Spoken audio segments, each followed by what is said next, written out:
Coming up on 5 Minute News.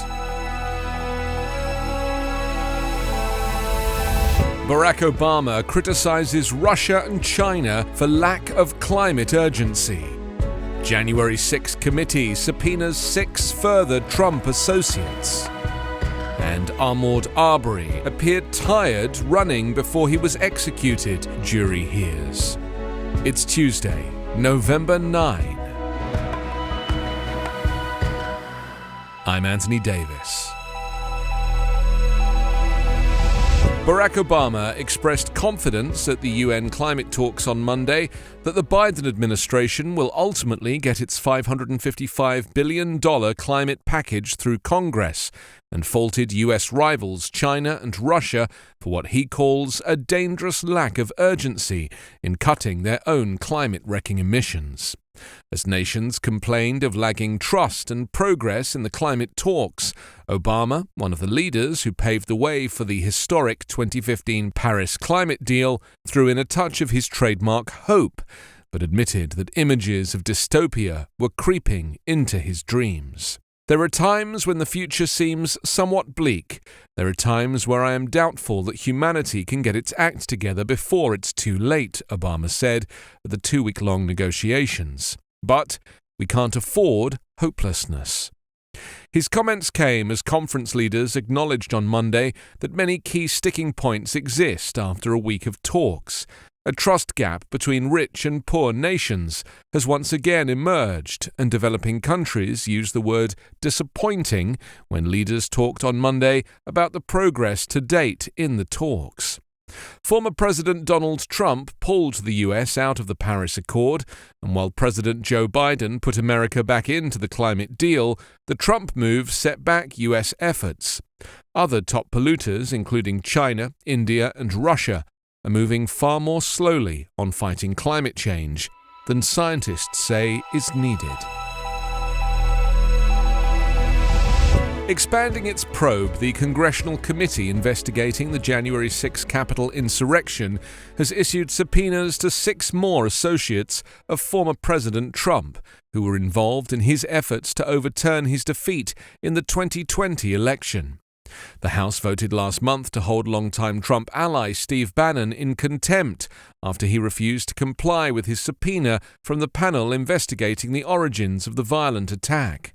Trump himself is fighting the probe in court.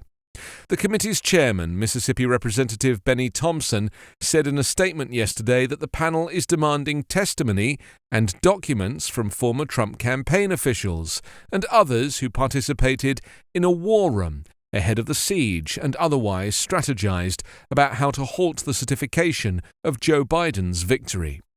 Thompson said the committee had issued new subpoenas to Bill Stepien, manager of Trump's 2020 re-election campaign, Jason Miller, a senior advisor to the campaign, Angela McCallum, a national executive assistant to the campaign, John Eastman, a lawyer who advised the former president, Michael Flynn, a former national security advisor to Trump, who talked with Trump ahead of the insurrection, and Bernard Kerik, who the committees say paid for hotel rooms that served as command centers ahead of January 6.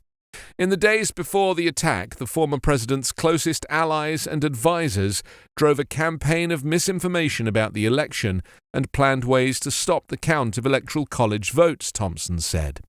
The panel is working with other close Trump advisors to gain testimony, including former White House Chief of Staff Mark Meadows and administration aides Kashyap Patel and Dan Scavino. Bannon refused to comply with his subpoena. The committee has interviewed more than 150 people across government, social media, and law enforcement, including some former Trump aides, who have been cooperative. One of the 3 white men in pickup trucks who pursued Ahmaud Arbery through their southern Georgia neighborhood told police the black jogger appeared tired from the chase before he was shot dead, a jury heard on Monday at the men's trial. Body-worn camera footage of the first moments following Arbery's lynching was played, giving jurors a glimpse of the demeanor of the defendant, 65-year-old Gregory McMichael, his son Travis McMichael, and their neighbor William Bryan. "You had no choice," Gregory McMichael could be heard telling his son, hands on his shoulders, as the first police officer on the scene walked over. Arbery's body lay in a pool of blood in the middle of the road a few steps away. Jurors were also shown graphic police photographs showing close-ups of Arbery's wounds. The three men have pleaded not guilty in Glynn County Superior Court to charges of murder, aggravated assault and false imprisonment. They face life in prison if convicted on the most serious charge by the jury, which is composed of 11 white people and 1 black person.